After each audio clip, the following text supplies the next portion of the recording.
¿Qué onda? Soy Mario y bienvenidos a Awesome Audio. En este video hablaremos del decibel. Es común escuchar que el decibel es la unidad de medición del sonido. Sin embargo, esta afirmación de hecho es incorrecta. El decibel es una unidad de medición utilizada no solo en sonido, sino también para voltaje, potencia y algunos otros casos, que principalmente tiene dos funciones: expresar no una magnitud, sino la relación entre la medición realizada y una referencia previamente establecida, y reducir una escala numérica muy extensa a una más pequeña utilizando un logaritmo. Un logaritmo es una función con dos números, a y b, que como resultado nos dará el exponente necesario para que b, elevado a ese exponente, nos dé como resultado a. Al número b se le llama la base del logaritmo. Por ejemplo, este logaritmo se leería como el logaritmo base 2 de 8, y el resultado que nos da es 3, porque 2 a la 3 es igual a 8. Cuando el logaritmo no muestra una base explícita, normalmente se asume que el logaritmo es base 10. Sin embargo, en software como MATLAB, el logaritmo sin base por predeterminado es base e, conocido como logaritmo natural, por lo que ahí sí hay que especificar que queremos utilizar el logaritmo base 10. Cuando tenemos amplitudes, el valor en decibeles se calcula con esta fórmula, pero cuando tenemos potencias, la fórmula es un poco diferente. En este video utilizaremos principalmente la fórmula para amplitudes. Hay diferentes tipos de decibeles, que son relativos a una referencia diferente. Esta referencia es muy importante, pues de ella depende el significado de los decibeles. La regla general es que 0 decibeles significa que la medición es igual que la referencia, decibeles positivos significan que la medición es mayor a la referencia y decibeles negativos significan que la medición es menor a la referencia. Por ejemplo, los decibeles de nivel de presión de sonido, o decibeles SPL, son los que se usan específicamente para medir nivel de sonido. En la fórmula, vemos que están referenciados a 20 micropascales, la presión mínima audible. Considerando que 0 decibeles significa igual que la referencia, entonces 0 decibeles SPL es igual a 20 micropascales, y los decibeles negativos corresponden a presiones demasiado bajas para poder ser percibidas por el oído. Nosotros podemos escuchar desde 0 decibeles hasta 140 decibeles aproximadamente, donde empezamos a sufrir daño auditivo a los 90 decibeles y el umbral del dolor está en los 130 decibeles. Si convertimos estos niveles de sonido a pascales despejando la fórmula de decibeles, obtenemos estos resultados. Como ven, aquí se ve claramente cómo los decibeles reducen el extenso rango entre 20 micropascales y 200 pascales, además que convierten el incremento exponencial de presión en un incremento lineal. Una consideración importante es que el sonido se atenúa con la distancia, así que siempre es necesario especificar la distancia a la que se midió una fuente sonora. Igual que en el caso de las frecuencias, como explicamos en el episodio 4, las intensidades de sonido también las percibimos de forma logarítmica. Es decir, la escala de los decibeles está más relacionada a cómo nuestro oído percibe la intensidad de sonido, a diferencia de la escala lineal en pascales que está más relacionada a cómo sucede el sonido en el mundo real. El doble de una amplitud no lo percibimos como el doble de volumen, sino que, de acuerdo a la psicoacústica, nuestro oído percibe el doble de volumen con cada incremento de 10 decibeles SPL, o sea, una presión 3.16 veces mayor. Aquí vemos de nuevo la gráfica de la respuesta del oído que mostramos en el episodio 10, excepto que ahora podemos interpretarla mejor.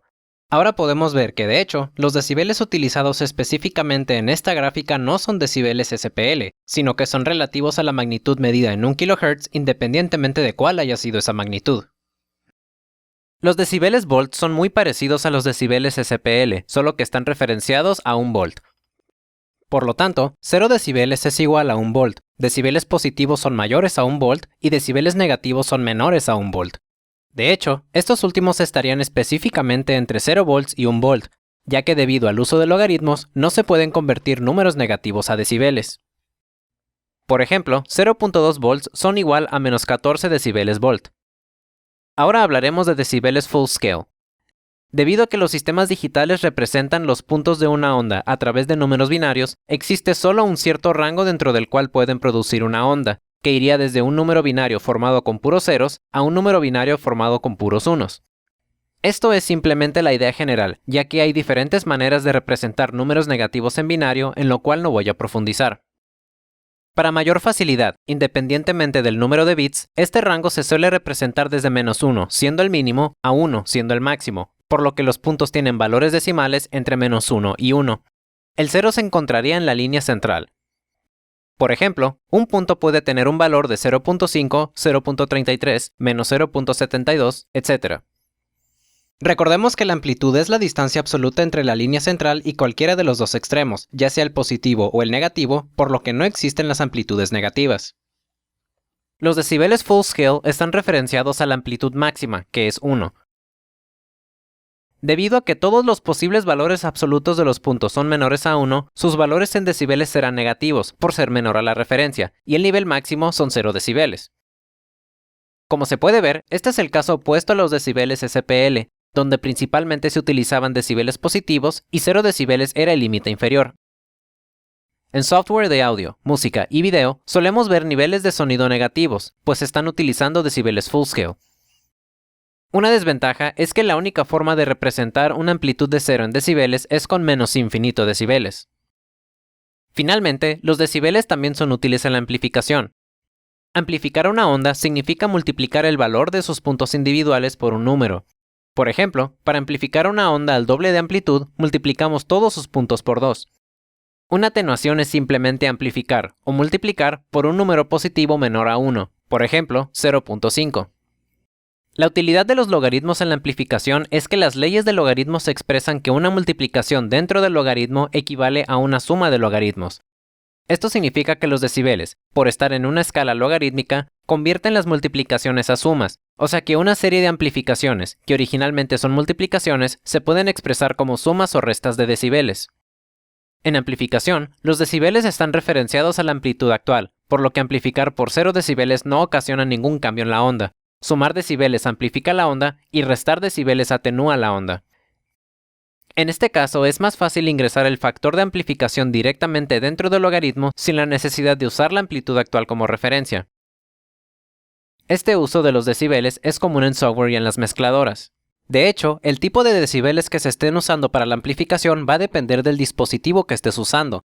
Si estás amplificando en software, realmente se estarían sumando decibeles full scale, y si estás amplificando en una mezcladora, se estarían sumando decibeles volt, ya que realmente estás amplificando señales eléctricas. Aquí muestro una tabla donde vemos algunas conversiones comunes entre escala lineal y decibeles. Por ejemplo, si tenemos una onda con una amplitud de 0.5 y le sumamos 6 decibeles, amplificamos su amplitud al doble, por lo que su nueva amplitud es 1. De la misma forma, si le restamos 6 decibeles reducimos su amplitud a la mitad, regresándola a 0.5 de amplitud. Y volver a restarle 6 decibeles vuelve a reducir su amplitud a la mitad, esta vez dejándola con una amplitud de 0.25. Es por esta razón que cada atenuación consecutiva parece tener menos efecto sobre la onda, a pesar de que siempre se esté restando la misma cantidad de decibeles. Con eso, concluimos este episodio. En el siguiente, hablaremos de pruebas de calidad acústica. Si disfrutaste este episodio, puedes dejar un like, un comentario o compartir a aquellos interesados. Para más contenido así, también puedes suscribirte. Nos vemos en el siguiente video.